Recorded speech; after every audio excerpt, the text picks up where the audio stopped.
3-4 minute शायद enough हो जाए, ज्यादा हो जाए मेरे लिए। देखिए इन्फिनिटिव की पहचान कैसे करेंगे बेटा हम, तो जितना आप मुझे पहचान पा रहे हैं, मैं यहाँ खड़ा हूं आपके एसके सर और मुझे पहचान रहे हैं कि हाँ यही मेरे एसके सर हैं, वैसे इन्फिनिटिव और जेरेंड का पहचान भी एकदम आसान हो जाएगा अभी के अभी।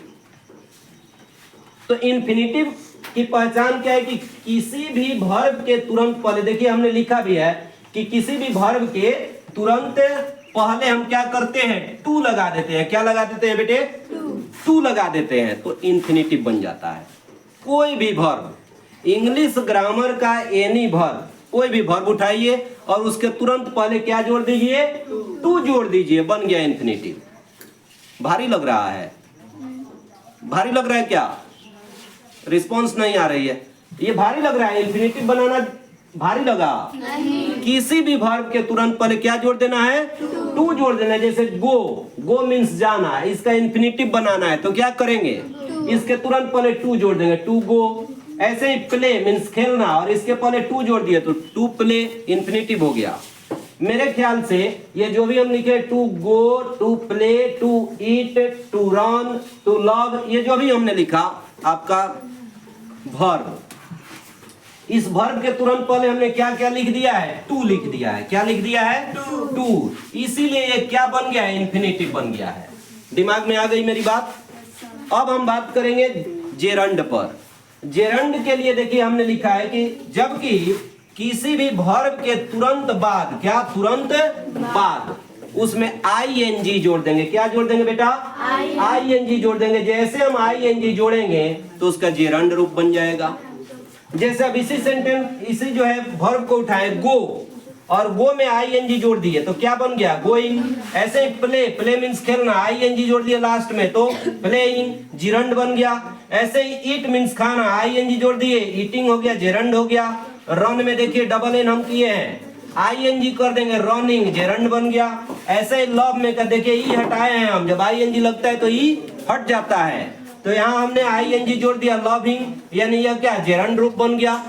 सवाल वही आ गया फिर कि किसी भी वर्ब को इन्फिनिटिव बनाना है तो उसके तुरंत पहले टू, और किसी भी वर्ब का जेरंड रूप देना है तो उसके अंत में ING जोड़ देना है। अब इसको एग्जाम्पल पे उठाते हैं।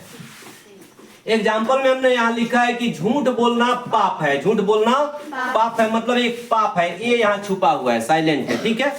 तो जब बनाएंगे हम इन्फिनिटिव से पहले, क्या बनाएंगे इन्फिनिटिव से, तो tell a lie. Tell a lie means होता है झूठ बोलना, ये आपका वर्ब है टेल ए लाई, और इस वर्ब को क्या बना देना है, तो इन्फिनिटिव बना देना है। क्या बना देना है, इन्फिनिटिव बनाना है। तो हम अभी आपको बताए कि इन्फिनिटिव बनाने के लिए वर्ब के पहले क्या जोड़ते हैं, टू जोड़ते हैं, तो बन गया आपका to tell a lie is a sin. अब यहाँ का ये क्यों लगा, क्योंकि एक अपराध है या एक पाप है, ऐसा छुपा हुआ है वहां। अब इसको जेरंड से देखा जाए बेटा, तो टेलिंग ए लाई, टेल में हमने क्या जोड़ दिया, लास्ट में ING जोड़ दिया, तो telling a lie is a सिन। फिर देखिए सेंटेंस अगला कि अंग्रेजी सीखना आसान है।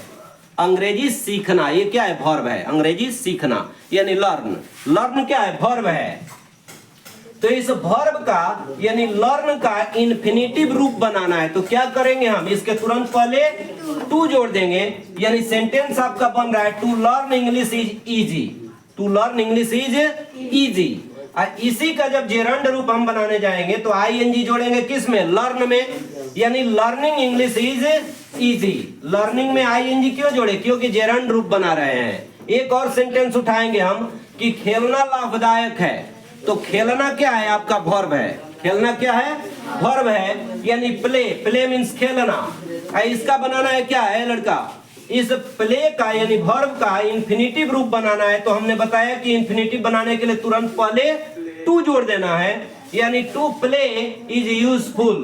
क्या, टू प्ले इज यूजफुल। इसका जब हम क्या बनाएंगे, जेरंड रूप, तो प्ले में क्या जोड़ देंगे, ING, यानी playing is useful. Playing is useful बन गया। तो इस तरह से आपने क्या देखा, इंग्लिश ग्रामर का एक बहुत ही महत्वपूर्ण चैप्टर या बहुत ही महत्वपूर्ण टॉपिक जिसको इन्फिनिटिव एंड जेरंड कहते हैं। कोई दिक्कत किसी को?